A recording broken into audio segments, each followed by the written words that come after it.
Well, I can't wait to do another reaction to the lovely, ebullient, exquisite, sublime Anne Murray, the Canadian from Nova Scotia. This came out in 1970, June of 1970. I was 10 years old, and my mom and I fell in love with Anne Murray. It's the first time I'd ever heard her.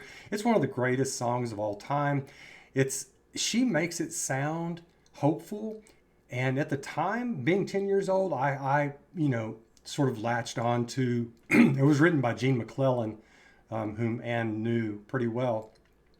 And I latched on to the flowers blooming in spring and flying away with the snowbird. And because her voice is so positive and hopeful, for me, it was just a lovely, hopeful song. But of course, it's also about somebody being untrue, somebody who was supposed to be forever who's untrue. And she just wants to fly away, get away from it, and fly away with you with the snowbird. And so that's what I got out of it as a 10-year-old. As I got older, I realized it's got that tincture of being deceived by somebody, but still, it just comes across as a happy song, and I love that. It's one of my favorite songs of all time. And just the phenomenal Anne Murray. This performance, she's so young. This has got to be, it seems to me, soon after. I couldn't find out. I got it off of Anne Murray's channel on YouTube, and I just couldn't find out where it was done, but it looks like it was 1970, 1971. Y'all help me out. If you know, help me out with that, will you? So let's just jump in. And of course, all the orchestral stuff is always perfect on an Anne Murray song, and she never misses a note. She's got that contralto that moves into a mezzo soprano and that light vibrato. She's just lovely. So here we go.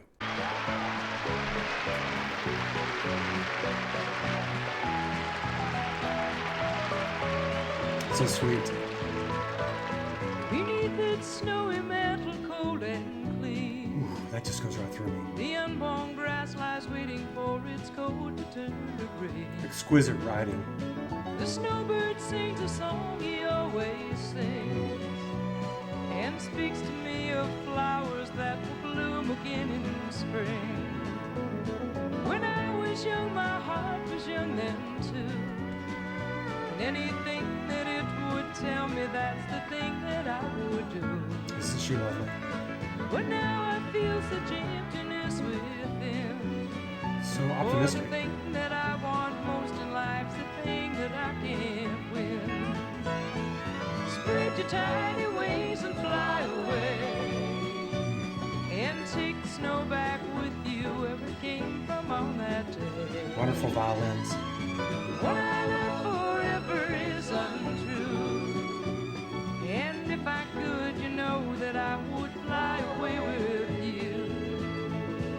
The breeze along the river seems to say that he'll only break my heart again should I decide to stay.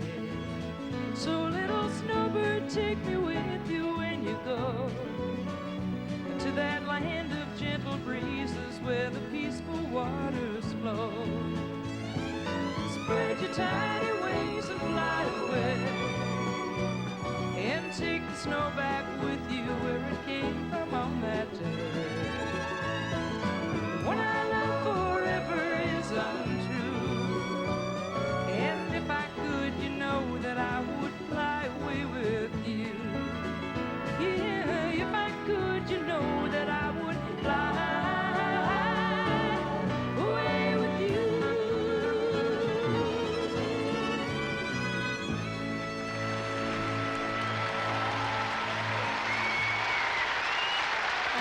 That's just too short, my friends. It's too short. It's not long enough.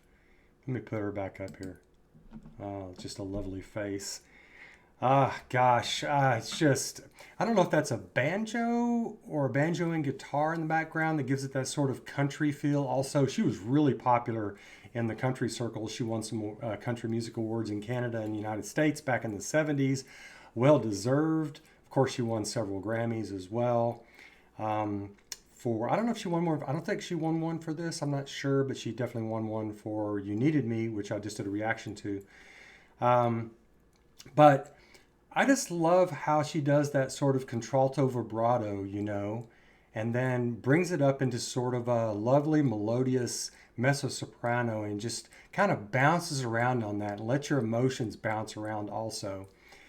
I love the lyrics on this, but the violins and her voice give so much positivity, so much optimism to this. And so it doesn't dwell on the untrue aspect, on the deception. It's more somebody who's gotten past it and is moving on. And maybe they can't fly away with the snowbird, but they're hoping or they're wishing, or perhaps they soon will. And that's the feeling you get from it. And I love that. I love happy endings, frankly, in movies or in music. So, but she's just so lovely. I've used that word too much to describe her and Karen Carpenter and Diana Ross and Olivia Newton-John and several others. But they are, and it comes across in their music. It comes across in the dynamic of their presentation when they're giving a performance. You just want to sit there and stare at their face all day, and the only thing that keeps you from doing it is their music is perhaps even lovelier than their aspect. So, yeah, it's too short. It's just 2 minutes and 17 seconds. It's not long enough, but boy, what a message and what an expression of emotions from Anne Murray, and she hit the world running with this song in 1970. So y'all let me know if there's anything I missed on this, and let me know what you think about this lovely person and her music. I'll catch y'all soon. Take care of yourselves. Bye now.